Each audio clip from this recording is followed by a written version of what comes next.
Assalamu alaikum dear students. Question number 8 is why does wearing high heel shoes sometimes cause lower back pain?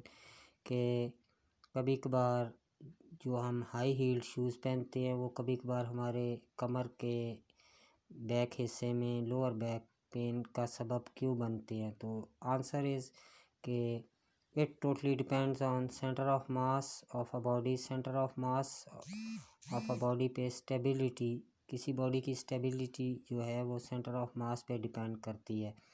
تو کسی body کو stable بنانے میں centre of mass lower رکھا جاتا ہے، تو ہائی ہیلڈ شوز کی وجہ سے ہمارا سینٹر آف ماس انکریز کر جاتا ہے یا ہائی ہو جاتا ہے. تو ایز اے رزلٹ ہمیں لوور بیک پین سٹارٹ ہو جاتا ہے. اوور آل بھی اگر ہم آبزرو کریں ڈیلی لائف میں جاگنگ کے لیے یا واک کے لیے جو ہے تو فلیٹ شوز یوز کیے جاتے ہیں، رننگ کے لیے فلیٹ شوز یوز کیے جاتے ہیں. ہائی ہیلڈ شوز جو ہے اس سے ہمارے سینٹر آف گریوٹی یا سینٹر آف ماس ڈسٹرب ہو جاتا ہے، تو اس وجہ سے ہمیں لوور بیک پین کا سبب بنتا ہے. Question number 9 is why it is more difficult to lean backward. Question number 9 also related to center of mass کہ بیک کی طرف مڑنا. why it is more difficult to lean backward means کہ backward جھکنا کیوں difficult ہے. it is more difficult to lean backward due to structure of our body. ہمارے body کے structure پہ depend کرتا ہے، ہماری باڈی کے شیپ پہ ڈیپینڈ کرتا ہے. ہم جتنے بھی روزمرہ زندگی میں ایکشنز پرفارم کرتے ہیں وہ ٹورڈز گریوٹی نہیں بلکہ اپوزٹ ٹو گریوٹی ہم پرفارم کرتے ہیں. تو جب ہم بیک کی طرف جھکیں گے تو ہمارا سینٹر آف ماس جو ہے وہ گریوٹی کے نزدیک ہو جائے گا. تو اس وجہ سے ہمارے لیے بیک سائڈ پہ جھکنا جو ہے وہ کافی تکلیف کا باعث بنتا ہے، بلکہ امپاسبل، تقریباً امپاسبل ہوتا ہے بیک کی طرف جھکنا.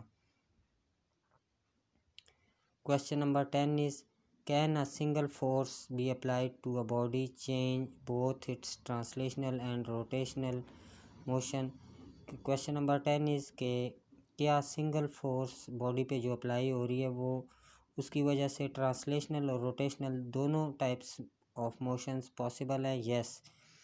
single force applied to a body can change both its translational and rotational motion.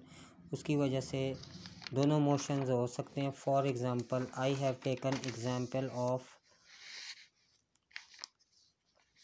A pencil. اگر ہم پینسل کو کنسیڈر کریں آف لینتھ ایل اینڈ اس کے ون اینڈ پہ ہم فورس ایف اپلائی کریں تو ہماری فرسٹ کیس میں ہماری اپلائیڈ فورس سے وہ ٹرانسلیشنل موشن پرفارم کرے گی، ایک جگہ سے دوسری جگہ موو کرے گی with an acceleration F by M.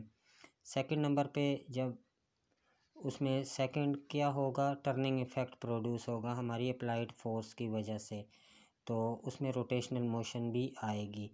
تو ایک تو پینسل نے اپنی جگہ سے دوسری جگہ تک چینج کیا، اپنی پوزیشن چینج کی، ایز اے ہول وہ پینسل ایک جگہ سے دوسری جگہ موو کر گئی.